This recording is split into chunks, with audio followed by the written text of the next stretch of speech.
Panginoon, tanggalin mo ang maraming stress sa buhay ko ngayon. Panginoon, maraming salamat sa laging pagbibigay ng pagkakataon sa aking buhay. Sa lahat ng unlimited na chances na hatid mo sa akin. Mga pagkakataon na pwede kong gamitin para mas maging mabuting tao. Lord, alisin niyo po ang lahat ng aking stress o ang lahat ng stress na nasa akin po ngayon, Lord.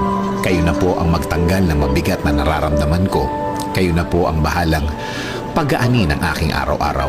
Isinusuko ko na po ang lahat ng aking problema ngayon, Lord. Ikaw na po ang bahala sa aking mga kinakaharap ngayon sa aking buhay, Lord. Ikaw na po ang bahalang palitan ng blessings ang aking mga problema ngayon. Panginoon, pakilagay na po ang mga bagay sa aking buhay na makakatulong po sa akin. Ilagay niyo na po ang mga taong pwedeng makatulong sa akin.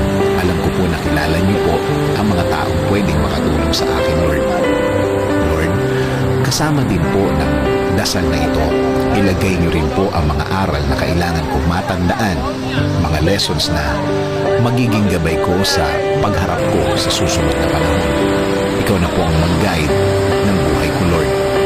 Ikaw na po ang bahalang i-direct ito kung saan niyo po gustong dalhin. Alam ko po na pinakamaganda ang iyong plano para sa aking buhay. Alam ko pong kayo lang ang makakabago ng aking sitwasyon. Patuloy niyo po akong i-bless ng mga bagay na makakatulong sa aking mga gagawin, sa aking trabaho, negosyo, at mga bagay na aking gagawin din para sa aking plano. Lord, ikaw na din po ang bahala sa aking pamilya. Gawin mo pong safe ang kanilang mga araw. Gawin mo pong mas maganda ang mga bagay na kailangan nilang gawin.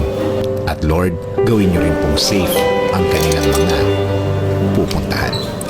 Ikaw na din po, Lord, ang magbigay ng mga blessings din na kailangan nila.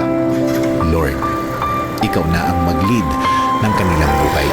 Ikaw na po ang bahalang iangat at i-level up ang kanilang mga buhay. Ikaw na din po ang gumitna sa aming relasyon na mas maging maganda. Lord, salamat. Salamat sa mga ibibigay mo, Lord. Alam kong hindi ako mabibigo sa mga idinadasal ko sa inyo, Lord. At alam kong patuloy niyo akong babantayan sa lahat ng oras, sa lahat ng araw ng aking buhay. In Jesus' name I pray. Amen.